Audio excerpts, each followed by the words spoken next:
नमस्कार साथियों, स्वागत है आपका स्काई एकेडमी 360 में। जैसा कि हमारा प्रीवियस लेक्चर था जिसमें हमने एंशिएंट हिस्ट्री शुरू किया था, जो कि एक सबसे इम्पॉर्टेंट टॉपिक है आपके हिस्ट्री सब्जेक्ट का, जिससे बहुत सारा क्वेश्चंस आपको पूछा जाता है किसी भी कॉम्पिटिटिव एग्जाम में, किसी भी गवर्नमेंट एग्जाम में, चाहे वो बीपीएससी हो, एसएससी हो और डिफरेंट बैंकिंग एग्जाम्स हो या ग्रुप डी हो या एनटीपीसी हो। तो वो सारा एग्जाम आपको यहाँ पर कवर किया जाएगा। तो उस दिन हमने देखा था स्टोन एज के बारे में। जो हमारा स्टोन एज था उससे रिलेटेड जितने भी इंपॉर्टेंट इंफॉर्मेशंस थे वो सारे हमने डिस्कस किए थे। आज जो हमारा नेक्स्ट लेक्चर है उसी लेक्चर को कंटिन्यू करेंगे। तो आज का जो लेक्चर है इसमें हम लोग डिस्कस करेंगे इंडस वैली सिविलाइजेशन, जिसे हड़प्पन सिविलाइजेशन भी बोला जाता है। तो यहाँ पर आप स्लाइड देख सकते हैं। आज हड़प्पन सिविलाइजेशन के बारे में बात करेंगे, जिसका टाइम पीरियड की अगर हम बात करें तो वो कितना है 2500 टू 1750 बीसी, मतलब 2500 से 1750 बीसी। यह जो आप टाइम पीरियड देख रहे हैं, यह जो आप यहाँ पर डेट देख रहे हैं जो कि यहाँ पर दिया गया है 2500 से 1750 बीसी, ये देखेंगे डिफरेंट जो बहुत सारे किताब हैं, चाहे मार्केट का आप कोई भी बुक उठा ले तो उसमें ये जो आपका डेट है ये वेरी करता है। लेकिन जो यहाँ पर हम जो डेट एक्चुअल याद रखेंगे, क्योंकि यह एग्जाम में पूछा जाता है, अगर वन लाइनर या वनडे का भी एग्जाम होता है तो उसमें डायरेक्ट आपसे डेट पूछ दिया जाता है। लेकिन इसे मतलब जो याद रखना वो एनसीईआरटी का, तो हमने जो ये डाटा उठाया है यहाँ पर ये एनसीईआरटी का आपको दिया गया है। तो आज बात करेंगे हड़प्पन सिविलाइजेशन, जिसे इंडस वैली हिंदू घाटी सभ्यता या सिंधु घाटी सभ्यता बोला जाता है। इसलिए इसे इंडस वैली सिविलाइजेशन बोला जाता है क्योंकि यह इंडस नदी के किनारे यह सिविलाइजेशन सबसे पहले शुरू हुआ था, उसी के आसपास यह शुरू हुआ था। तो चलिए हम देखते हैं कि ये सिंधु घाटी सभ्यता, जिसे हड़प्पन सिविलाइजेशन बोला जाता है, उसका क्या महत्व है। यह सबसे इंपॉर्टेंट टॉपिक है आपके एंशिएंट हिस्ट्री का। इससे हर एक साल 2 से 5 क्वेश्चन आपको पूछा जाता है, किसमें, हिस्ट्री में, टॉपिक में। तो अगर यहाँ पर हम देखें तो ये डेट आप देख सकते हैं 2500 से 1750 बीसी। सबसे पहले जो यहाँ पर हड़प्पन और या इंडस वैली सिविलाइजेशन का जो मतलब खोज किया गया था और इसे बताया गया था ये फर्स्ट अर्बन सिविलाइजेशन है। सबसे पहले जो हमने स्टोन एज के बारे में पढ़ा था, जो स्टोन एज का जो हमारा हमने पूरा जो थ्योरी देखा था या कंसेप्ट देखा, उसमें हमने क्या देखा था कि जो स्टोन एज था वो अर्बन सिविलाइजेशन नहीं था, वो शहरी मतलब जो सिविलाइजेशन होता है वो शहरी सभ्यता नहीं था। वो क्या था, एक मतलब कि वहां पर हमें स्टोन टूल्स मिला था या बोन टूल्स मिला था। लेकिन ये सबसे पहला अर्बन सिविलाइजेशन, जैसे आज आप शहरी देखते हैं, अर्बन देखते हैं, या टाउन प्लानिंग देखते हैं, या किसी तरह का गांव देखते हैं, तो ये रूरल सिविलाइजेशन थे, अर्बन सिविलाइजेशन था। और वर्ल्ड का सबसे पहला सिविलाइजेशन अभी तक का माना गया है इंडस वैली सिविलाइजेशन को, जो कि एक बहुत ही डेवलप सोसाइटी था। उस समय का सोसाइटी आप समझ सकते हैं, बहुत ही डेवलप सोसाइटी था। बहुत सारा चीज उस समय से आज भी हम लोग कंटिन्यू करते हैं। वो आपको जो कल्चर है उस समय का, वो कल्चर को हम आज भी कंटिन्यू करते हैं। तो यह जो हड़प्पन सिविलाइजेशन था हमारा फर्स्ट अर्बन सिविलाइजेशन इसे बोला जाता है। यहाँ आप देख सकते हैं, ये आपको ध्यान रखना, फर्स्ट अर्बन सिविलाइजेशन, जो कि कहाँ, साउथ एशिया में। उस समय जो और सिविलाइजेशन पूरे वर्ल्ड में था वो कौन सा था, जो कंटेम्प्रेरी था, किसका, मेसोपोटामिया। मेसोपोटामिया क्या है, जो मॉडर्न आज हम लोग इराक की बात करते हैं, आप देख सकते हैं इराक क्या हो गया, ध्वस्त हो गया। आज इराक उतना सफल कंट्री नहीं माना जाता, उसे ब्लैकलिस्ट भी कर दिया जाता है। लेकिन इंडिया का देख लीजिए, इंडस वैली सिविलाइजेशन का जो कल्चर था वो आज भी हम लोग प्रैक्टिस कर रहे हैं और एक डेवलप कंट्री की तरफ, एक विकसित भारत की तरफ हम लोग आगे बढ़ रहे हैं। तो ये मेसोपोटामिया और इजिप्ट उस समय का कंटेम्प्रेरी था, लेकिन फिर भी वो उतना ज्यादा विकसित नहीं था जितना ज्यादा हमारा सिंधु घाटी सभ्यता था। तो ये आपको यहाँ पर ध्यान रखना है। और बोला जाता है कि ये बहुत ही लार्जर था, जितना इजिप्ट का और मेसोपोटामिया का आप क्षेत्र देख सकते हैं, क्षेत्रफल देखे तो उस क्षेत्रफल में आपको यह जो था, इसका जो एरिया था हिंदू सिंधु घाटी सभ्यता का, वो ज्यादा था। सबसे पहला यह साइट जो आपको एक्सकावेट किया, एक्सकावेट मीन्स क्या होता है, सबसे पहला साइट, मतलब जो यह किसके द्वारा ये खुदाई किया गया था उसे एक्सकावेशन कहते हैं। ये आर्कोलॉजिकल डिपार्टमेंट किया करती है। जब आप देखते होंगे कहीं भी अगर साइट्स खुद रहा है, या आप आपने देखा अभी न्यूज़ में भी बहुत चलता है, मतलब अगर आपने कुतुब मीनार का भी देखा होगा, बहुत सारा न्यूज़ में चलते रहता है। तो एक्सकावेट जो साइट किया जाता है वो किसके द्वारा सबसे पहले किया गया था, दयाराम सहनी द्वारा। ये 1921 में, ये डेट आप याद रखेंगे, जो बीपीएससी का पिछला साल का क्वेश्चन था उसमें 1921 ये डेट ही पूछा गया था आपसे। तो किसके द्वारा किया गया था, ये नाम याद रखना है, ये हिस्टोरियन थे दयाराम सहनी, इनके द्वारा किया गया था 1921 में। 1921 आपको डेट याद रखना है, पहला एक्सकावेशन साइट था। इसलिए इसे हम हड़प्पा सिविलाइजेशन कहते हैं, क्योंकि जो सबसे पहला साइट जो डिस्कवर हुआ था वो हड़प्पा का हुआ था। इसलिए हम लोग हड़प्पन सिविलाइजेशन भी कहते हैं, इंडस सरस्वती वैली सिविलाइजेशन भी कहते हैं, या इंडस वैली सिविलाइजेशन भी कहते हैं। तो ये चीज आपको यहाँ पर ध्यान रखना है। फिर नेक्स्ट देख ले जॉन मार्शल। जॉन मार्शल ने सबसे पहले यह टर्म यूज किया था इंडस सिविलाइजेशन। ये इंपॉर्टेंट है। इसमें जितने भी फैक्ट्स हैं वो फैक्ट्स आपको प्योर मतलब पूरा जो यहाँ पर दिया गया वो फैक्ट्स पूरा छांट कर दिया गया कि ये आपको इंपॉर्टेंट, यहाँ से डायरेक्ट आपका क्वेश्चन बनेगा। तो ये एक ही क्लास में अगर आपका जैसे स्टोन एज खत्म हो जा रहा है, एक क्लास में आपका इंडस वैली सिविलाइजेशन, समझिए कि आपको किताब उतना ज़्यादा मतलब रीडिंग करने की ज़रूरत नहीं है, क्योंकि ये एक स्लाइड में पूरा एक क्लास में आपका ये पूरा सिंधु घाटी सभ्यता खत्म हो जाए, उतना ही आपको ध्यान रखना। क्वेश्चंस भी आप देखेंगे तो इसी में से क्वेश्चंस आपसे पूछा जाएगा। तो टाइमलाइन हमने देख लिया, 2500 से 1750 एक्सपेक्टेड टाइम डेट है, जो कि मतलब हिस्टोरियन द्वारा बताया गया है। और यह टाइम पीरियड आप जानते हैं, कोई भी मतलब जो लिविंग थिंग्स होता है, जैसे आपने साइंस में ही पढ़ा होगा, उसे कार्बन 14 डेटिंग मेथड बोला जाता है। उसमें क्या होता है, कार्बन 14 डेटिंग मेथड में जो भी ऑर्गेनिक सब्सटेंस होता है, मतलब जिसमें जीव, जैसे कोई भी जीव जंतु हो गया जो लिविंग थिंग्स है, उसका जो हम टाइम पीरियड डिसाइड करते हैं, जैसे आपको 100 साल पहले किस अब कहीं खुदाई आज कर रहे हैं, 100 साल पहले का किसी तरह का आपको बॉडी मिल रहा है, तो आप उसको उसको कैसे डिसाइड करेंगे ये कब का है, तो उसके लिए कार्बन 14 डेटिंग मेथड यूज किया जाता है। ये ध्यान रखिए, साइंस का भी क्वेश्चन है, ये पिछला साल या और उससे पहले ही पूछा गया था कि कार्बन 14 जो डेटिंग है वो मेथड किस चीज में यूज किया जाता है। तो ये क्या किया था, डिसाइड किया था डेट इससे, कि कोई भी चीज का डेट क्या है, लिविंग थिंग्स का डेट इससे डिसाइड किया जाता है। तो ये आपको यहाँ पर ध्यान रखना है। तो अगर देखें पीरियड जो था इंडस वैली सिविलाइजेशन का, इसे प्रोटो हिस्ट्री, हमने कल पढ़ा था प्रोटो हिस्ट्री क्या होता है, प्री हिस्ट्री क्या होता है और हिस्टोरी क्या होता है। तो प्रोटो हिस्ट्री में हमने क्या पढ़ा था कि लिखावट इसमें है, आपको जो जितना भी चीज यहाँ पर लिखा हुआ है वो सारा एविडेंस हमारे पास है, जितना भी लिटरेरी सोर्स है वो सारा एविडेंस हमारे पास है, लेकिन उसको अभी तक समझा नहीं जा सका, किसी हिस्टोरियन ने, किसी साइंटिस्ट ने उसे अभी तक मतलब कि एक्सप्लेन नहीं कर पाए हैं। तो इसे प्रोटो हिस्ट्री में बोला जाता है, इसलिए हड़प्पन सिविलाइजेशन का जो स्क्रिप्ट है उसे आज तक पढ़ा नहीं जा सका। फिर भी एक अंदाजा लगाया जाता है उसका कार्बन डेटिंग मेथड करके या वहाँ के टूल्स को समझ के, वो हम लोग आगे डिस्कस करेंगे। इसे चाल्कोलिथिक पीरियड भी इसी एज में आपको कंटिन्यू करेगा, ब्रॉन्ज एज भी करेगा, क्योंकि ब्रॉन्ज के बहुत सारे टूल्स मिलते हैं। आप लोग कमेंट करके बताइएगा, साइंस का क्वेश्चन बनता है, पिछले बार भी ब्रॉन्ज के बारे में पूछा गया था, ये किसका एलॉय है, ब्रॉन्ज क्या होता है, एक एलॉय होता है। तो देख सकते हैं हिस्ट्री से आपका साइंस का 2-3 क्वेश्चन बन जा रहा है, इसलिए ये मत समझिए कि हर एक सब्जेक्ट जीएस का क्या होता है, लिंक होता है एक दूसरे में। ये नहीं है कि आप सिर्फ हिस्ट्री पढ़ रहे हैं तो सिर्फ हिस्ट्री आपको नॉलेज होगा, उसमें आपको साइंस का भी मैंने 2 क्वेश्चन बताए, कार्बन 14 डेटिंग का मेथड क्या होता है, और ब्रॉन्ज एज, ब्रॉन्ज होता है वो एलॉय है, लेकिन किसका एलॉय है ये आप लोग कमेंट करके बताएगा। ब्रॉन्ज किसका एलॉय, ये पूछा गया था ब्रॉन्ज के बारे में, और एक और था कॉपर के बारे में पूछा गया था, ये किसका एलॉय होता है। फिर अगर हम नेक्स्ट यहाँ पर देखते हैं, तो आप लोग को यहाँ पर अच्छे समझ में आ रहा होगा, क्योंकि जो यहाँ पर देखने क्लियर लिखा हुआ है, इसमें कोई दिक्कत दिक्कत की बात नहीं है। यहाँ पर अगर देख ले तो इंडस साइट जो फाउंड किया गया था, ये अफगानिस्तान वाला एरिया में आप देख सकते हैं, यहाँ पर अफगानिस्तान में, जो कि सौर्थुगाई है, अमुंडीगक है, ये सब साइट्स भी आपको यहाँ ध्यान रखना है। कैपिटल सिटीज देखे उस समय का, जैसे आज कैपिटल सिटी देखते हैं किसी भी राज्य का, जैसे बिहार का देख ले पटना है, या आप इंडिया का देख ले न्यू दिल्ली है, उसी तरह एक कैपिटल सिटी होता था जहाँ से पूरा एडमिनिस्ट्रेशन का जो काम होता था, जितना भी राज्य का जो भी संभाला जा रहा है वो सब एक कैपिटल सिटी से होता था। समझ सकते हैं वो कितना अर्बनाइज्ड एरिया था, डेवलप सिटी था, जो इंडस वैली सिविलाइजेशन सभ्यता था वो एक पूरा डेवलप्ड विकसित मतलब उसको सभ्यता माना जाता है।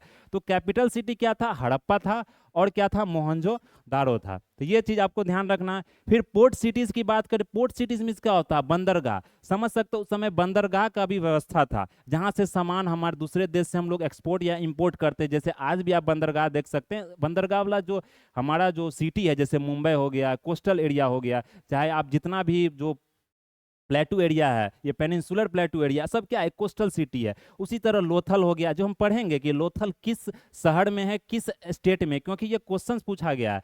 फिर अगर देखें यहाँ पर तो सुक्त गैंडोर है, फिर अलादीनो है, बालाकोट है, कुंटासी है। फिर अगर नेक्स्ट देखें जो एरिया कवर किया गया है जो मतलब हड़प्पन सिविलाइजेशन का, वो एरिया हम लोग आगे देखेंगे कि कहाँ तक एरिया है, वो ज़्यादा इंपॉर्टेंट नहीं है, फिर आगे डिस्कस करेंगे क्या इसका यहाँ पर इंपॉर्टेंस है। तो चलिए हम लोग यहाँ पर आगे बढ़ते हैं। फिगर से भी आपको डिस्कस कराया जाएगा। क्या होता है कि जो पिक्टोरियल इमेज होता है वो ज़्यादा स्टूडेंट को याद होता है। आपने अगर मूवी देखते हैं तो आप देखते हैं कि मूवी आप 10 साल पहले भी देखा है, लेकिन फिर भी आपको उसका एपिसोड याद होगा। फिगर मतलब कि जो दिमाग में छप जाता है। उसी तरह से हम पिक्टोग्राफिक भी यहाँ इमेज भी लिए हैं कि एंशियंट हिस्ट्री बहुत स्टूडेंट को बोरिंग लगता है, इसलिए यहाँ पर फिगर भी हम लोग रखे हैं, मतलब कि जो पिक्टोग्राफिक आपको रिप्रेजेंटेशन दिखाया जाएगा, जिससे आपको चीज़ें दिमाग में छप जाएगी, वो एग्जाम में आप भूलेंगे नहीं। वो हम लोग आगे देखेंगे। फिर फेजेस देखें तो ये इंपॉर्टेंट नहीं है आपको प्री के लिए, मेंस में फेजेस में आप लिख सकते हैं अगर आंसर्स पूछा गया, फिर भी आप एक टाइम फ्रेम इसका ध्यान रख ले।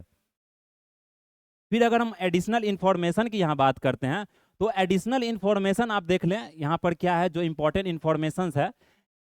जो इंडस वैली सिविलाइजेशन को जो यहाँ पर डिवाइड किया गया था और बताया गया था कि कहाँ से कहाँ तक फैला हुआ, तो ये देखिए ये मैप हमने यहाँ पे लिया, ये इंडिया का पूरा मैप नहीं है, लेकिन यह पूरा एक मतलब जिसे हम लोग कहते हैं ना इंडियन सब कॉन्टिनेंट, मतलब जो आज़ादी से पहले या उस समय वो तो देश विभाजित तो हुआ नहीं था, तो उस समय का जो मैप है वो मैप आप देख लीजिए, मैप से आपको याद रहेगा। तो जो नॉर्दर्न मोस्ट साइट है, जो नॉर्दर्न मोस्ट साइट है उसको क्या बोला जाता है यहाँ पर, सबसे पहले हम यहाँ ये देख लेते हैं, एक मिनट, सबसे पहले यहाँ देख लेते हैं। जो हमारा नॉर्दर्न मोस्ट साइट है वो क्या है, मंडा। इसे क्या बोलते हैं, जम्मू कश्मीर में यह है मंडा। तो ये जो नॉर्दर्न मोस्ट साइट आपको है कौन है, मंडा, इसे जम्मू कश्मीर, ये ध्यान रखना। फिर हमारा जो वेस्टर्न मोस्ट साइट है, ये वेस्टर्न हो गया, तो ये क्या है, सुक्त गेंडोर, इसे क्या बोलता है, सुक्तेन गेंडोर। आप प्रोनाउंसिएशन देख सकते हैं, प्रोनाउंसिएशन थोड़ा सा अलग हो सकता है, लेकिन इसे क्या बोलते हैं, सुक्त गेंडोर, ये पाकिस्तान में है। तो उस समय पूरा एक इंडियन सब कॉन्टिनेंट था, उसी इंडियन सब कॉन्टिनेंट का ये क्या है, एक पिक्टोरिकल रिप्रेजेंटेशन है। फिर अगर देख सकते हैं, ये आपको किलोमीटर याद नहीं रखना है। फिर अगर नेक्स्ट देखें आलमगीरपुर, ये आलमगीरपुर क्या है, आपको यूपी में है। ये क्या हो गया आपको, ईस्टर्न मोस्ट साइट। अगर आप मैप को इस तरह से आप देखते हैं, ये मैप हो गया, तो ये नॉर्थ हो गया, ये आपका ईस्ट हो गया, ये वेस्ट हो गया, ये साउथ हो गया। तो ये ईस्ट जो है इसे आलमगीरपुर यूपी में है। फिर अगर देखें दाइमाबाद, दाइमाबाद कहाँ, आपको महाराष्ट्र में है। यह क्या है, साउदर्न मोस्ट साइट है। तो ये 4 साइट्स आपको याद रखना है। इसी चीज को यहाँ पर आपको एक्सप्लेन किया गया है, यहाँ देख सकते हैं, इसी चीज को एक्सप्लेन किया गया है। नॉर्दर्न मोस्ट साइट मंडा जम्मू कश्मीर में है, साउदर्न मोस्ट साइट कहाँ आपको, दैमाबाद महाराष्ट्र में है, देख सकते हैं दैमाबाद महाराष्ट्र में है। ईस्टर्न मोस्ट साइट क्या है, आलमगीरपुर है, उत्तर प्रदेश में है। वेस्टर्न मोस्ट साइट कहाँ है, सुक्त गेंडोर, पाकिस्तान ईरान बॉर्डर में है। फिर अगर नेक्स्ट देखें, जो हमारे लिए क्रूशियल इंफॉर्मेशन है, जो सबसे महत्वपूर्ण आपको यहाँ पर जानकारी याद रखनी है, largest site of the Indus valley civilisation, largest site Mohenjodaro है। लेकिन अभी जो डिस्कवर किया गया था, मतलब इंडस वैली सिविलाइजेशन का लार्जेस्ट साइट मींस क्या हो गया, इंडियंस पूरा सब कॉन्टिनेंट का लार्जेस्ट है मोहनजोदाड़ो, जो कि अभी पाकिस्तान में है। देश जो विभाजित हुआ तो हड़प्पा, मोहनजोदाड़ो, ये सब कहाँ चल गया, ये सब पूरा पाकिस्तान में आपको चला गया। लेकिन जो अभी का जो इंडस सिविलाइजेशन, जो अगर पूछा जा रहा क्वेश्चन में largest Indian site of Indus civilisation, तो वो इंडियन साइट मतलब इंडिया में प्रेजेंट है। कहाँ प्रेजेंट है, वो भारत में प्रेजेंट है। तो उसे क्या बोलते हैं, वो है राखी गढ़ी। राखी गढ़ी कहाँ है, ये आप लोग इसे कमेंट बॉक्स में बताइएगा, फिर भी मैं बता देता हूँ। राखी गढ़ी आपको हरियाणा में है। ये आपको लेटेस्ट इंफॉर्मेशन है, ये बहुत सारी किताब में आपको नहीं भी मिल सकता है, फिर भी आप इसे याद रखेंगे। राखी गढ़ी कहाँ है, हरियाणा में है, जो कि आपको largest Indian site of Indus valley civilisation है। फिर हमारा नेक्स्ट देख रहे हैं oldest script Indian subcontinent. ये हड़प्पा स्क्रिप्ट है, सबसे ओल्डेस्ट है, जिसे अभी तक डिसाइफर नहीं किया गया, मतलब जिससे समझा नहीं जा सका किसी तरह का। उस पर अभी रिसर्च तो हो रहा है, लेकिन उसे अभी तक समझा नहीं जा, क्योंकि स्क्रिप्ट है, ज़्यादा जो इस पर रिप्रेजेंटेशन है फिगर के फॉर्म में है। तो उसमें कोई लैंग्वेज का हम लोग अगर कंपेयर भी करते हैं तो वो हमें लैंग्वेज मिलता नहीं है। तो इस तरह से जब वो स्क्रिप्ट डिसाइफर होगा तब देखा जाएगा, अभी तो नहीं है। तो फिलहाल आपको यही याद रखना, हड़प्पन स्क्रिप्ट। फिर हमारा ओल्डेस्ट जो डिसाइफर्ड स्क्रिप्ट है वो ब्राह्मी स्क्रिप्ट है। आप जानते हैं ब्राह्मी स्क्रिप्ट वो हम लोग आगे पढ़ेंगे। जिस समय अशोका का राज था, अशोका द ग्रेट किंग बोला जाता है, जिस समय अशोका का यहाँ पर राज था आपको ब्राह्मी, तो उसमें उनका जो सबसे ज्यादा जो धम्मा का पॉलिसी था या किसी तरह का इंस्क्रिप्शन लिखा जाता था, वो ब्राह्मी स्क्रिप्ट में लिखा जाता था। ब्राह्मी स्क्रिप्ट होता है, लेकिन जो लैंग्वेज होता था वो प्राकृत लैंग्वेज होता था। तो स्क्रिप्ट और लैंग्वेज आप लोग जानते होंगे, स्क्रिप्ट और लैंग्वेज किसे कहते हैं। जैसे एक देवनागरी स्क्रिप्ट होता है, जैसे आपने कोई चीज लिखा, जैसे यहाँ नॉर्दर्न मोस्ट साइट है, आप मंडा लिखा या जम्मू कश्मीर आपने लिखा, तो ये क्या हो गया आपको, ये आपको क्या होगा, यहाँ पर जो जम्मू लिखा है ये देवनागरी स्क्रिप्ट हो गया, लेकिन इसी के आप यहाँ पर जम्मू ऐसे लिख दे रहे, तो ये क्या हो गया, लैंग्वेज आपका हो गया। तो लैंग्वेज आपने इंग्लिश चूज किया, लेकिन स्क्रिप्ट आपका क्या होगा, देवनागरी हो गया। आपने देखा एग्जाम में आप लिखते हैं रोमन स्क्रिप्ट लिखते हैं ना, लेकिन लैंग्वेज आपका क्या होता है, इंग्लिश होता है। तो इस तरह से स्क्रिप्ट और लैंग्वेज में आप डिफरेंस याद रखेंगे, क्योंकि पूछा जाता है कि अशोका का जो जितना भी मतलब कि जो धम्मा का पॉलिसी था, या हम लोग आगे पढ़ेंगे, बहुत अच्छा टॉपिक है अशोका, क्वेश्चन भी वहां से बहुत पूछा था, क्योंकि वो थोड़ा सा एक डिटेल टॉपिक है। तो चलिए उसमें हम लोग इन्फॉर्मेशन वहां पर देखेंगे। फिर अगर हमारा नेक्स्ट देखें यहाँ पर, तो आप देख सकते हैं यहाँ पर ये आपको ध्यान रखना है, ये टॉपिक कौन नॉर्दर्न मोस्ट साइट है, कौन ईस्टर्न मोस्ट साइट है।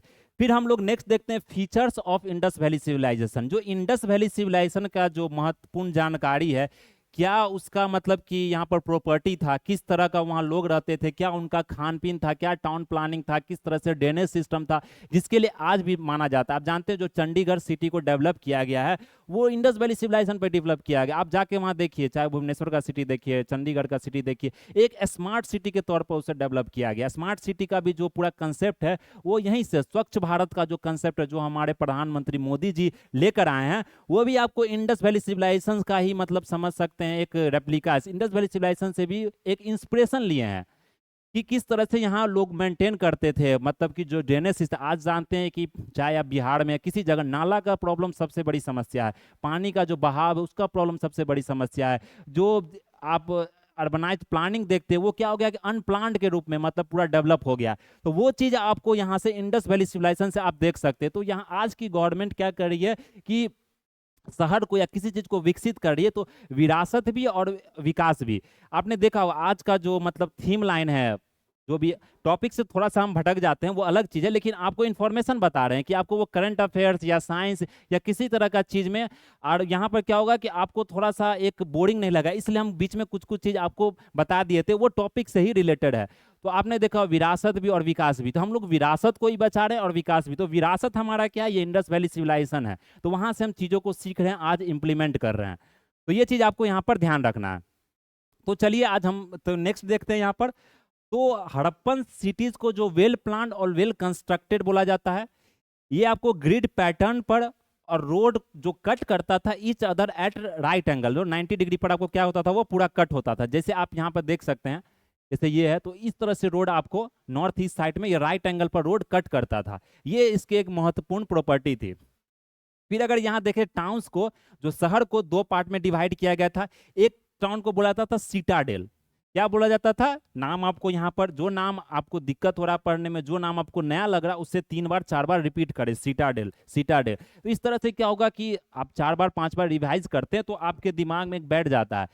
और एंशियंट है या किसी तरह का फैक्ट्स अगर पढ़ते हैं, कंसेप्ट पढ़ते हैं, तो उसको ध्यान रखिए। मतलब जो आज के इन्फॉर्मेशन एज है, बहुत सारी इन्फॉर्मेशन आपको सोशल मीडिया से मिल रहा है और न्यूज़ मिल रहा है, लेकिन जो इंपॉर्टेंट है आपके एग्जाम के काम के लिए, उस इन्फॉर्मेशन को आप बार बार रिवाइज कीजिए। चाहे आप मतलब कि खा रहे हैं या किसी तरह का आप कोई भी काम कर रहे हैं, तो आप अगर इन्फॉर्मेशन को बार बार दिमाग में रिवाइज करते हो, बार बार आपको किताब नहीं पढ़ना पड़ेगा। इसलिए लेक्चर को मैं इतना स्लो में ले जा रहा हूँ कि आप क्लास से भी अगर पढ़ के जा रहे हैं तो आपका 90% नहीं तो 70% इंफॉर्मेशन आपके दिमाग में चला जाएगा, क्योंकि एक एक चीज को मैं तोड़ के यहाँ आपको बता रहा हूँ। फिर हमारा जो सीटाडेल है, ये वेस्टर्न पार्ट ये मतलब कि सीटाडेल में क्या होता था कि हाई बिल्डिंग्स, हाई प्लेटफॉर्म, जिसमें कि मतलब जो थोड़ा सा वेल क्लास फैमिली होते थे। जैसे आज देख रहे हो लोअर क्लास हो गया, मिडिल क्लास फैमिली हो गया, एक अपर हाई क्लास हो गया। तो ये अपर हाई क्लास सीटाडेल में रहते थे। और जो लोअर टाउन था ईस्टर्न पार्ट में था, इसमें कौन, residential area for common people, मतलब जो कॉमन जो मास है, जो आज के समय जो भीड़ आप देखते हैं वो इसमें रहा करते थे। लोअर क्लास बोल सकते हैं, या मतलब जिनका इनकम कम है, वो सब आपको लोअर टाउन में था। दो टाउन में डिवीजन किया गया था। एक था आपका कौन सा, सीटाडेल, जो कि वेस्टर्न पार्ट में था। तो वेस्टर्न पार्ट में इसलिए टाउन था कि आप जानते हैं धूप जो मतलब सूर्य जो निकलती है यहाँ पर, आपको जो सन का जो यहाँ पर उदय होता है, मतलब ये किधर से होता है, आपको ये ईस्टर्न साइड में होता है। तो यहाँ पर अगर वेस्ट फेसिंग है तो क्या होगा कि सूरज का रोशनी सबसे पहले आपके घर पर क्या करेगा, यहाँ पर रीच करेगा। तो ये सब जैसे होता है ना, sun facing room, sea facing room, तो उस तरह से जानते हैं कि वो मतलब कि अपर क्लास का होता है। तो इससे आप ध्यान रख सकते हैं सिटाडेल और लोअर टाउन, या इसे अपर टाउन भी बोला जाता है। फिर अगर इंपॉर्टेंट अर्बन सेंटर्स की हम लोग बात करें यहाँ पर, तो यहाँ देख सकते हैं हड़प्पा, हड़प्पा, मोहनजोदाड़ो, लोथल, कालीबंगन, राखीगढ़ी, धोलावीरा। ये देखेंगे कौन कौन से स्टेट में, स्टेट इंपॉर्टेंट है आपके लिए, इस चीज को आप ध्यान रखिएगा। फिर हमारा अगर नेक्स्ट हम लोग देखें फीचर्स ऑफ टाउन प्लानिंग में, तो ड्रेनेज सिस्टम यहाँ का बहुत अच्छा हुआ करता था। ये मेनली आपको इन्फॉर्मेशन है, जो इन्फॉर्मेशन मेंस के लिए ज़्यादा है। मेंस में आपको पूछा जाता है इंडस वैली सिविलाइजेशन का प्रॉपर्टी आप बताइए, क्या उनसे गवर्नमेंट आज इंस्पायर हो सकती है। क्योंकि बीपीएससी में आज मेंस लिखते हैं तो थोड़ा सा एक अप्लाइड टाइप का क्वेश्चन आप पूछने बीपीएससी पूछने लगी है। पहले क्या होता था, एक फैक्चुअल इन्फॉर्मेशन के टाइप का पूछ दिया जाता था, लेकिन अब पूछा अप्लाइड क्वेश्चन होता है। तो वेल प्लान ड्रेनेज सिस्टम था वहाँ पर, आपको ये ध्यान रखना, वेल प्लान ड्रेनेज सिस्टम। फिर अगर देखें तो बेकेट ब्रिक्स, बेकेट ब्रिक्स में क्या होता है, जो ईंट जो बनाया जाता था उससे मतलब भट्टियाँ पका के तब वो घर बनाया जाता था, वो बेकेट ब्रिक्स का यूज किया करते थे। फिर वहाँ पर ग्रेनेडिज मिल, ग्रेनेडिज मीन्स क्या होता है कि इसमें अनाज को यहाँ पर स्टोर किया जाता है। फिर पब्लिक बाथ देखेंगे, वो क्या ग्रेट बाथ, ये कहाँ पर आपको मिला है, मोहनजोदाड़ो। फिर असेंबली हॉल्स आप देख सकते हैं, यहाँ पर क्या है, एक असेंबली हॉल्स है। फिर अगर आप ग्रिड पैटर्न की बात करें, स्ट्रीट्स था वो हमने देख लिया, जो राइट एंगल में एक दूसरे को कट करती है। फिर अगर एडवांस सैनिटरी सिस्टम था, सील्स और वेट्स मिला ट्रेड के लिए। डॉकयार्ड मिला कहाँ पर, लोथल में। डॉकयार्ड क्या होता है, बंदरगाह, जहाँ पर मतलब कि नाव सब या शिप सब आके आपको वहाँ पर मतलब कि अस्थाई रूप होता है, यहाँ पर डॉकयार्ड में जाके लगती है, वहाँ से फिर सामान आपको ट्रांसफर होता है। फिर ग्रेट बार देखें, ये लार्ज पब्लिक टैंक है मोहनजोदाड़ो में, पब्लिक प्लेस था यह, मतलब कि आपको सिटाडेल में ये स्टैब्लिश्ड है मोहनजोदाड़ो की अगर बात करें। लेकिन ये ग्रेट बात का सबसे इंपॉर्टेंट बात क्या है कि ये सबसे बड़ा आपको ग्रेट बात मिला है, और इसमें माना जाता है कि मतलब जो जो रिचुअल क्लींजिंग होता है ना, जैसे आज आप देखते हैं रिलीजियस फेस्टिवल हो रहा है, जैसे आप मतलब बनारस जा रहे हैं, कहीं जा रहे हैं, तो बड़ा बड़ा आप देखते हैं घाट बना होता है, तो उस तरह से ग्रेट बात एक घाट के रूप में था। माना जाता है कि रिचुअल क्लींजिंग होता था, मतलब रिचुअल बात कर रहे हैं आप, किसी भी फेस्टिवल हो रहा है तो फेस्टिवल में जाके आप वहाँ पर नहा रहे हैं, या किस तरह का पूजा पाठ, जैसे आप छठ पर्व देख रहे हैं, तो उस तरह से यहाँ पर ग्रेट बात को माना जाता है। Made of burnt bricks, single और डबल स्टोरी होता था, उसके बगल में जो ग्रेट बाथ के बगल में जो था सिंगल और डबल स्टोरी बिल्डिंग भी था, प्राइवेट वेल्स था, बाथरूम्स था, कोर्टयार्ड इन द सेंटर था। तो ये हमारा यहाँ का इंफॉर्मेशन हो गया। फिर इकोनॉमी और एग्रीकल्चर की बात करें, उस समय जो एग्रीकल्चर में जो उगाया जाता था वो ध्यान रखना है। सबसे पहले क्या यहाँ पर उगाया जाता था, वीट, जो अनाज का देखे तो अनाज में वीट, गेहूं, barley, dates, peas, sesame, cotton, ये सब। तो जानते कॉटन, ये याद रखना कि फर्स्ट जो कॉटन हमारा इंडस मतलब इंडिजिनस कल्टीवेशन है, हमने इंडिया में सबसे पहले कॉटन उगाया है, तो कॉटन यहाँ पर फर्स्ट आपको ग्रोन मतलब की क्रॉप है जो कि इंडिया में उगाया गया। और सबसे पहले बार्ले उगाया गया था, उसके बाद वीट भी उगाया गया था। तो ये ध्यान रखना, बार्ले और कॉटन को आपको ध्यान रखना, ये पूछा गया इसलिए मैं यहाँ आपको बता रहा हूँ। फिर अगर देखें तो यहाँ प्लाव का एविडेंस मिला है कालीबंगन से। प्लाव में क्या हो गया, मतलब खेत को जो हम जोतते हैं तो उसका जो मतलब जो हल होता है वो हल का यहाँ से एविडेंस मिला है, उसको प्लाव बोला जाता है, वो कालीबंगन से मिला। फिर कैनाल्स और टैंक्स जो इरिगेशन के लिए यूज किया था उस समय। फिर हम लोग डोमेस्टिकेशन की बात करें, आप लोग ये बताइएगा जो हमारा कल का लेक्चर था उसमें हम लोगों ने डोमेस्टिकेशन की बात की थी, वो कौन से पीरियड में, पैलियोलिथिक, मेजोलिथिक या नियोलिथिक, ये 3 पीरियड की हमने बात की थी। वो तीनों के पीरियड में कौन सा पीरियड में आपको डोमेस्टिकेशन ऑफ एनिमल्स शुरू हुआ था, यहाँ से आप लिंक कर सकते हैं। तो ये चीजें याद रखने का एक तरीका है। फिर अगर देख ले एनिमल डोमेस्टिकेशन की बात करें तो हम्ड बुल वहां मिला है, buffaloes, goats, pigs, camels, dogs, cats, elephants. तो ये नाम यहाँ पर ये नहीं आप ईटीसी लगा दीजिएगा, क्योंकि क्या होता है कि हॉर्स बीपीएससी यूपीएससी दोनों पूछ चुकी है, और ये बहुत डिबेट वाला चीज है। मतलब अगर आर एस शर्मा आप पुराना ओल्ड एनसीईआरटी पढ़ते हैं तो उसमें हॉर्स को दिया गया, वो पाया गया था, सुक्त गैंडोर से पाया, सुरकोटा से पाया गया था। ये लेकिन डिबेटेबल है, मतलब इसे आपको क्या रखना कि horse, no horse evidence was found, no horse evidence was found, क्योंकि किताब में दिया गया कि पाया गया था, लेकिन उस पर भी डिबेट है अभी तो। लेकिन जो यूपीएससी ने क्लियर कर दिया, आयोग ने क्लियर क्या किया कि एविडेंस नहीं पाया गया। तो याद रखना, अगर हॉर्स पूछ दिया है तो क्या करती है एग्जामिनर आपसे क्या करता है, मतलब क्वेश्चन सेटर होता है, वो आपको 4 एनिमल्स दे दिया, उसके बीच में हॉर्स डाल दिया। तो ये चीज आपको ध्यान रखना, और no horse evidence was found, ये इंपॉर्टेंट इंफॉर्मेशन है। ये आपको सब जगह नहीं मिलेगा, ये सब जगह आपको मतलब किताब में भी देखेंगे तो उतना क्लियरली आपको नहीं मिलेगा। तो ये चीज आपको यहाँ पर ध्यान रखना। फिर है हमारा नेक्स्ट इंटरनल एक्सटेंड, मेसोपोटामिया से ट्रेड था हमारा, ओमान से था, बहरेन से था, अफगानिस्तान से था। फिर हमारा आइटम्स ऑफ ट्रेड देख सकते हैं, यहाँ पर आइवरी था, लैपिस लजूली था जो कि जेम स्टोन होता है, एक इंपॉर्टेंट स्टोन होता है जो लोग पहनते हैं आज के समय, आप देखते होंगे। कार्नेलियल हो गया, एगेट हो गया, कॉपर टिन, ये सब हमारा मतलब आइटम्स हम ट्रेड करते थे, इंपोर्ट एक्सपोर्ट, ये सारा चीज होता था उस समय। देख सकते हैं वेट और मेजर्स का भी यूज, जैसे आज हम लोग वेट्स और मेजर करने के लिए यूज करते हैं ना, 1 किलो 2 किलो, चाहे 1 सेर 2 सेर, इस तरह से बाइनरी सिस्टम का उस समय भी यूज होता था। वो बाइनरी सिस्टम किस फॉर्म में था, ये आपको मल्टीपल फॉर्म में था, 1 into 2 देख सकते हैं, फिर 2 2 जा 4, 4 2 जा 8, 8 2 जा 16, ये आपको पूरा कंटिन्यू यहाँ था। तो बाइनरी सिस्टम का यूज उस समय हुआ करता था। फिर क्राफ्ट्स की बात करें तो पॉटरी आपको मिलेगा, बीट्स मिलेगा, ऑर्नामेंट्स मिलेगा। मेटल वर्क का देख ले तो ब्रॉन्ज, कॉपर, गोल्ड, सिल्वर। तो ब्रॉन्ज हमने पूछा था, आप कमेंट बॉक्स में बताइएगा कि ब्रॉन्ज किस मेटल का एलॉय है, ये पूछा गया था बीपीएससी द्वारा, ये रिपीटेड क्वेश्चन है, ब्रॉन्ज के बारे में पूछा गया था। फिर हमारा रिलीजन देख ले, तो अगर आपसे क्वेश्चन पूछा जाता है रिलीजन के बारे में, तो जो धर्म के बारे में अगर पूछा जाए रिलीजन के बारे में, तो अगर आपसे पूछा गया किसी तरह का स्ट्रक्चर था, मतलब जो मंदिर का वहाँ आपको मतलब क्षेत्र मिला या मंदिर का कुछ स्ट्रक्चर था, ऑर्गेनाइजेशन मिला, तो वो नहीं मिला। हमें क्या मिला, सिर्फ मदर गॉडेस का मतलब कि टेराकोटा का जो फिगर था वो मिला हमें। टेराकोटा फिगर क्या होता है, जैसे मिट्टी का कोई खिलौना होता है, बाजार जैसे गांव घर के आप बाजार में जाइएगा, आज तो चलिए कि बहुत सारा मतलब कि मिट्टी का, चिकनी मिट्टी का बनने लगा, लेकिन पहले आप गांव घर के मेले में जाइए तो आपको मिलेगा टेराकोटा फिगर, वो मिट्टी को बेक करके बनाया जाता। तो वो फिगर, वो फिगरिन से पता चल जाता है हमें कि कौन कौन सा चीज़ उस समय पूजा किया जाता है। लेकिन किसी तरह से हमें टेम्पल का कोई एविडेंस नहीं मिला था, जो टेम्पल का एविडेंस होता है वो हमें किसी तरह से यहाँ पर नहीं मिला था। तो ये चीज़ आपको ध्यान रखना, कोई टेम्पल का एविडेंस हमें वहाँ से नहीं मिला था। तो यहाँ पर वर्शिप मदर गॉडेस को किया जाता था, ये फर्टिलिटी गॉड्स इनको माना जाता है। फिर पशुपति महादेव का हमें प्रोटोशिवा का भी एक चित्र मिला सील्स पर।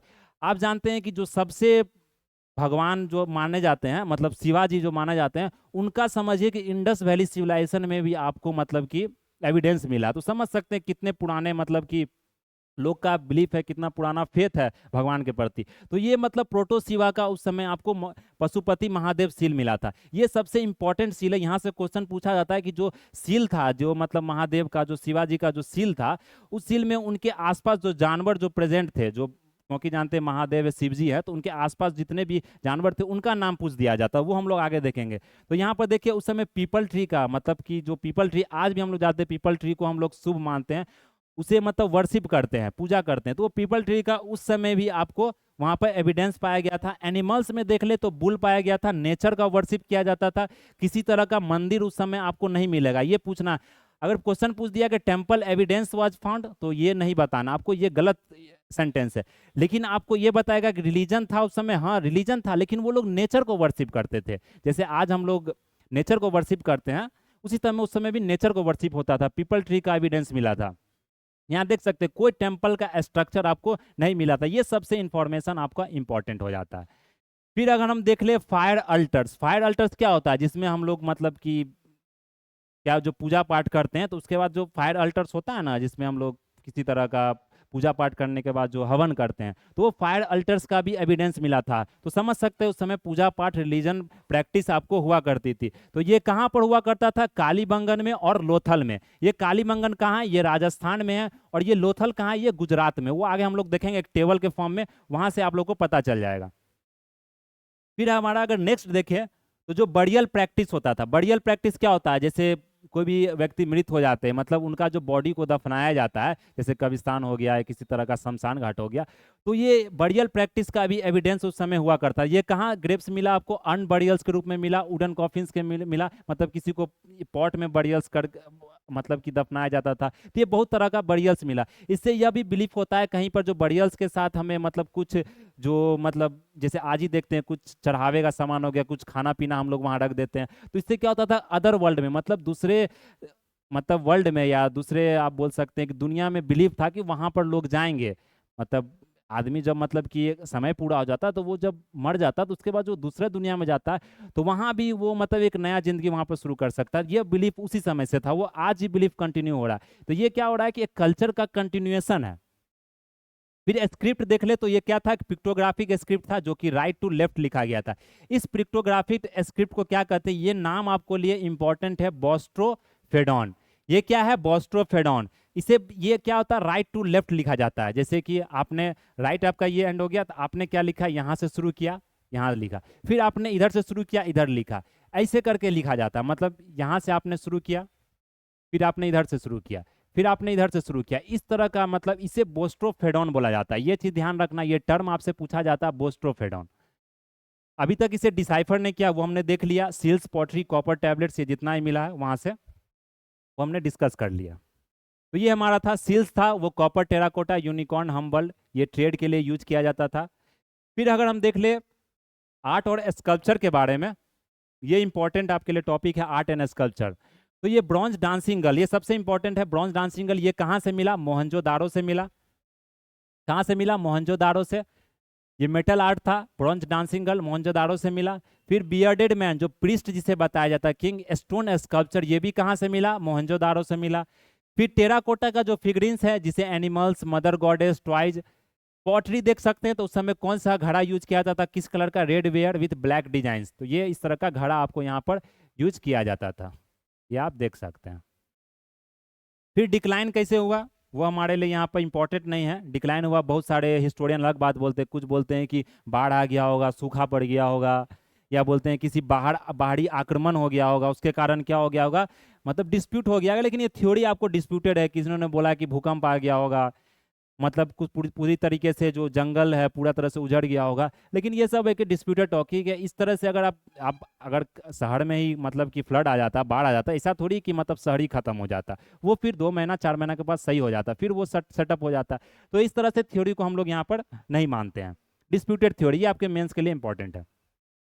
आप देख लिए, ये टेबल आपके लिए इंपॉर्टेंट, ये टेबल आपको यहाँ पर याद रखना, वो जो पूरा हमने पढ़ा है उसका एक निचोड़ आपको यहाँ पर मिलने वाला है, टेबल। तो ये अगर हम टेबल की यहाँ पर बात करते हैं, तो सबसे पहले अगर हम टेबल की यहाँ पर बात करते हैं, तो यहाँ देख सकते हैं आप, ये साइट है, स्टेट है, और स्पेशल फीचर क्या है। तो मोहनजोदारो से हमें क्या मिला, जो कि सिंध पाकिस्तान में है, ये याद रखना आपको। सिंध ये इतना मत रखिए, मोहनजोदारो कहाँ है? पाकिस्तान में है, स्टेट पाकिस्तान में है। और ये यहाँ से ग्रेट बात मिला, गैनरी मिला, ब्रोंज डांसिंग गर्ल का, जो ब्रॉन्ज जो डांसिंग गर्ल का जो में स्टैचू मिला, वो मोहनजोदारो से मिला। फिर हड़प्पा से हमें, जो कि पाकिस्तान में है, यहाँ से ग्रेनरी और सिमेट्री मिला। सिमेट्री मीन्स क्या होता है? सिमेट्री एच मिला, मतलब जो पूरा शमशान का जो ये बनाया होता, वो सिमेट्री वहां से मिला।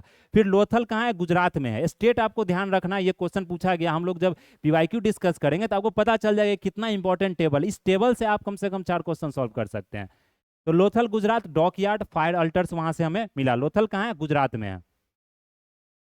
फिर अगर हम लोग नेक्स्ट जाएं इधर, तो मुझे लग रहा है आप लोग को अच्छे से यहाँ समझ में आ रहा होगा। थोड़ा सा लेक्चर यहाँ पर लेंदी हो गया, फिर भी मतलब ये टॉपिक कंप्लीट कर देते हैं, जिसमें हड़प्पन सिविलाइजेशन आपका कंप्लीट हो जाएगा। कालीबंगन की बात करें तो राजस्थान में है, यहाँ पर प्लावफील्ड, फायर अल्टर्स मिला। धोलावीरा की बात करें, ये गुजरात में है, यहाँ से वाटर रिजर्वॉयर, साइन बोर्ड मिला जिस पर स्क्रिप्ट से लिखा गया था। फिर राखीगढ़ी कहाँ? हरियाणा में, जब हमने बात किया लार्जेस्ट इंडियन साइट है इंडिया में अगर बात करें। फिर बनावली कहाँ? हरियाणा में है। तो ये देख सकते हैं 5 से 7 साइट्स है जो आपके लिए यहाँ पर इंपॉर्टेंट है, ये चीज आपको यहाँ पर ध्यान रखना है। फिर अगर इंपॉर्टेंट टर्म्स देखें, तो ये आप जानते हैं सिटाडेल क्या होता है, हमने बताया कि जो इसमें रेस्ड एरिया है, मतलब थोड़ा ऊंचे जगह पर बनाया गया है, और इसमें मतलब कि जो अपर क्लास फैमिली के लोग हैं वो यहाँ पर रहते थे। ग्रेट बात क्या है? पब्लिक बाथिंग टैंक है आपके लिए, जिसमें मतलब पब्लिक बाथिंग आपको होता है, मतलब समझे ना, एक तरह से बड़ा सा पोखर है आपको, बड़ा सा मतलब एक लेक टाइप से है। फिर अगर यहाँ पर ग्रेनरी क्या होता है? स्टोर हाउस होता है। स्टीएटाइट क्या होता है? सॉफ्ट स्टोन होता है, जिसे सील्स बनाया था। कोई भी सील्स होता है, जैसे आप सील्स आपने बनाया है, यहाँ पर कोई फिगर आप ड्रॉ कर रहे हैं किसी तरह का, तो ये क्या होना चाहिए? मतलब जो स्टोन होना चाहिए उतना ज़्यादा कड़ा नहीं होना चाहिए, हार्ड स्टोन नहीं होना चाहिए। फिर आप उस पर किसी तरह का कढ़ाई नहीं कर सकते हैं, तो इसलिए कढ़ाई करने के लिए आपका क्या होना चाहिए? यहाँ पर स्टोन सॉफ्ट होना चाहिए। मतलब उस सॉफ्ट का मतलब ये नहीं कि कॉटन की तरह, रुई की तरह मुलायम, नहीं। सॉफ्ट का मतलब है कि उससे आप इजी से, मतलब इजी तरीका से क्या कर सकते हैं वहां पर, मतलब कि उसे कढ़ाई उसमें कर सकते हैं। फिर बोस्टोफोडन हमने देख लिया, ये अल्टरनेट डायरेक्शन में लिखा गया था, पिक्टोग्राफिक जो पूरा जो इंडस वैली सिविलाइजेशन का जो स्क्रिप्ट था। तो इतना चीज आप यहाँ पर रिमेंबर कर सकते हैं। ब्रॉन्ज एज सिविलाइजेशन भी इसे बोला जाता था, इसे मतलब साइंटिफिक ड्रेनेज टाउन प्लानिंग के नाम से भी जाना जाता है। तो ये आपको यहाँ पर ध्यान रखना है। ये एक इम्पॉर्टेंट टेबल है हमारा हड़प्पन सिविलाइजेशन का, जिसमें जो सबसे इम्पॉर्टेंट टॉपिक यहाँ पर अगर हम देख ले यहाँ पर, तो हड़प्पा का जो ये हम लोग देख लिया स्टेट कहाँ है, लेकिन ये भी आपसे पूछा था, स्टेट तो पूछ ही दिया, फिर आपसे यही पूछ जाएगा किस नदी के, किस बैंक नदी के मतलब नज़दीक है आपको लोकेटेड है, कहाँ पर स्थित है। तो हड़प्पा रवि नदी के नज़दीक है, लोकेटेड है। फिर दयाराम साहनी ने 1921 में खोज किया। ये आपने यहाँ पर देख लिया, फाइंडिंग्स आप देख सकते हैं। मोहनजोदाड़ो पाकिस्तान में इंडस नदी के नज़दीक ये लोकेटेड है। आर.डी. बनर्जी ने खोज किया था। ये सिर्फ आर.डी. बनर्जी याद रखिए, ये इंपॉर्टेंट बता रहा हूँ। बहुत सारा साइट्स है लेकिन आपको वही साइट्स यहाँ पर बताया जा रहा है जो कि इंपॉर्टेंट है। आपका वनडे एग्जाम या किसी तरह का एग्जाम में ये डायरेक्ट पूछा जाता है, ऐसा नहीं किसी बीपीएससी में ही पूछा था, किसी भी एग्जाम में। फिर चानू दारो देख सकते हैं, पाकिस्तान में है, इंडस नदी के किनारे। लोथल गुजरात में, भोगवा नदी के किनारे। धोलावीरा गुजरात में, लूनी नदी के किनारे। फिर सुरकाटोड, यहाँ सुरकाटाडा गुजरात में है। फिर अगर नेक्स्ट हम देख लें यहाँ पर, फिर कालीबंगन राजस्थान में घगर नदी के किनारे स्थित है। फिर बनावली देख ले, हरियाणा में घगर नदी के है। फिर रोपड़ देख ले, पंजाब में सतलज नदी के किनारे स्थित है। फिर राखीगढ़ी हरियाणा में। फिर रंगपुर आपको गुजरात में, मादार रिवर के। ये आपको जो लोथल था और ये राखीगढ़ी था, ये पूछा गया था एग्जाम में। फिर रंगपुर या आलमगीरपुर देख ले, यूपी में हिंडौन नदी के किनारे यह आपको लोकेटेड। और जानते आलमगीर क्या था? ईस्टर्न मोस्ट साइट था। तो ये इंफॉर्मेशन आपको यहाँ पर याद रखना है। फिर अगर हम नेक्स्ट एकदम देख लें, ये इन्फॉर्मेशन आप यहाँ से देख सकते हैं। अब हमारा चलिए लेक्चर को यहाँ पर लास्ट करते हैं, उससे पहले हम कुछ फिगर देख लेते हैं जो फिगर आपके लिए इंपॉर्टेंट है। तो इंडस वैली सिविलाइजेशन का जो हमने पृष्ठ का बात की, यहाँ पर देख सकते हैं ये पृष्ठ का पूरा यहाँ पर हमें फिगर मिला था। ये इसे पृष्ठ बोला जाता है यहाँ पर। अगर हम यहाँ पर देख ले इसे, तो यहाँ पर पृष्ठ का फिगर यहाँ पर देख सकते हैं। तो ये आप स्टाइल देख सकते हैं, ये जो पूरा चादर यहाँ पर लिटा, ये अलग स्टाइल है। इनका जो बियर्डेड स्टाइल है, इसको बियर्डेड पृष्ठ बोला जाता था। फिर आप ये सील्स देख सकते हैं यहाँ पर, ये जितना भी यहाँ पर सील्स है, तो सील्स में क्या था जो यहाँ रिप्रेजेंट है, ये लिखावट कम है लेकिन इसमें फिगर का यहाँ पर ज़्यादा यूज किया गया। फिर अब इंडस वैली सिविलाइजेशन का हम जो शहर का देखें, किस तरह से शहर को डिजाइन किया गया था, फिगर से आपको यहाँ पर याद रहेगा क्या सील होता है, क्या मतलब इंडस वैली सिविलाइजेशन में किस तरह से यहाँ पर था। ये आप देखिए यहाँ पर, ये जो हमारा पूरा यहाँ फिगर ये देख सकते हैं, ये टाउन प्लानिंग का पूरा स्ट्रक्चर हमने लिया है जिससे आपको पता चल जाए। तो ये हमारा क्या है, ये एक लोअर टाउन है। ये जो आप देख रहे हैं पूरा, ये क्या हमारा एक लोअर टाउन है, इसे हम लोअर टाउन बोलते हैं, जहाँ कॉमन मास रहते थे, जो मतलब लो क्लास फैमिली वो रहते थे। लेकिन ये हमारा सिटाडेल है, ये ऊपर का है, ये ऊपर का सिटाडेल सकते हैं, ऊंचे पर क्या है स्थित है। यहाँ पर अपर क्लास फैमिली आपको रहा करती थी। तो ये चीज़ आपको ध्यान रख सकते हैं। फिर अगर नेक्स्ट हम फिगर यहाँ पर देख लें, ये देख सकते हैं इंडस वैली सिविलाइजेशन का पूरा यहाँ पर जितना भी साइट्स है वो साइट्स सब डिस्कस किया गया, देख सकते हैं। आप मैप के थ्रू भी याद कर सकते हैं, जितना भी इंडस रिवर, मोहनजोदाड़ो हो गया या मतलब लोथल हो गया, ये सारा चीज़ हम लोग यहाँ पर देख सकते हैं। तो ये मैंने लिया है कि आप स्लाइड आपको यहाँ पर मिल जाएगा, आप जुड़ जाइएगा मतलब ये लेक्चर, तो वहाँ से आपको ये स्लाइड पीडीएफ के फॉर्म मिल जाएगी। ये देखते हैं डांसिंग गर्ल का ये पूरा मतलब चित्र है जो ब्रॉन्ज स्टेटस है। ये आपको मतलब जो दिल्ली का म्यूजियम है, नेशनल म्यूजियम है, वहाँ पर भी यह रखा गया है। जितना भी आप सील देख रहे हैं या आप किसी तरह का ब्रॉन्ज स्टेटस देख रहे हैं, ये सब आपको वहाँ पर रखा गया है। तो ये हमारा आज का पूरा डिस्कशन था। ये धोलावीरा देख सकते हैं, यूनेस्को वर्ल्ड हेरिटेज, ये कहाँ पर मौजूद है, ये आपको गुजरात में है। तो वहाँ का टाउन प्लानिंग देख सकते हैं आप। तो ये हमारा पूरा यहाँ का आज का डिस्कशन था। सील्स देख सकते हैं किस तरह से यहाँ सील्स आपको बना हुआ है, ये हमने डिस्कस ही कर लिया था। तो यही देखिए, ये मैंने बोला था ना पशुपति सील, जिसको बोला गया एक शिव जी का स्ट्रक्चर है। ये समझ सकते हैं उस समय से हम शिव जी को पूज रहे हैं यहाँ पर। तो इनका देख सकते हैं ये पूरा स्ट्रक्चर है। फिगर उतना क्लियर नहीं होगा क्योंकि ये इंटरनेट पर या मतलब जो गवर्नमेंट का साइट है उस पर यही फिगर दिया है। इसमें आप देख सकते हैं जो यहाँ पर जो पशु का कौन कौन सा इसमें एनिमल है, तो ये देख सकते हैं यहाँ पर बुल का पिक्चर होगा, ये बुल है, यहाँ पर 2 डियर है, ये टाइगर हो गया। तो फिगर आप क्लियर यहाँ से नहीं दिख रहा, फिर भी हम आगे अगला क्लास में इस फिगर को डिस्कस कर लेंगे। तो ये हमारा आज का पूरा मतलब हड़प्पन सिविलाइजेशन का। तो एक मतलब पूरा लेक्चर में हमने जो हिंदू घाटी सिंधु घाटी सभ्यता था, जो सिंधु घाटी सभ्यता था, वो हमने पूरा एक लेक्चर में कंप्लीट कर लिया। मतलब एक लेक्चर में कंप्लीट करना थोड़ा सा मुश्किल हो जाता है क्योंकि ये बहुत बड़ा है और क्वेश्चन सबसे ज़्यादा आपको इसी क्वेश्चन या इसी टॉपिक से पूछा जाता है। तो यह जो पूरा मतलब आपको जो क्रैश कोर्स हमारा जो यह चल रहा है, यह क्रैश कोर्स को कंटिन्यू किया जाएगा। आपको हर एक जीएस टॉपिक, रीजनिंग या मेंटल एबिलिटी, जितना भी जो इंपॉर्टेंट टॉपिक है, वनडे एग्जाम हो गया, किसी तरह का एग्जाम, वो सब आपको इस प्लेटफॉर्म पर मिल जाएगा। आप जुड़ जाइए यहाँ स्काई एकेडमी 360 से।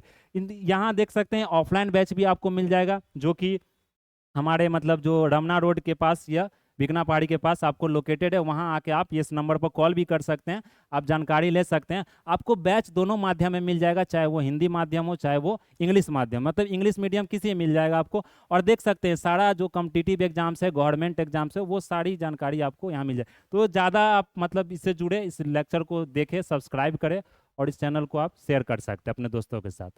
तो आज के लिए इतना ही रहने देते हैं। Thank you. जय हिंद, जय भारत।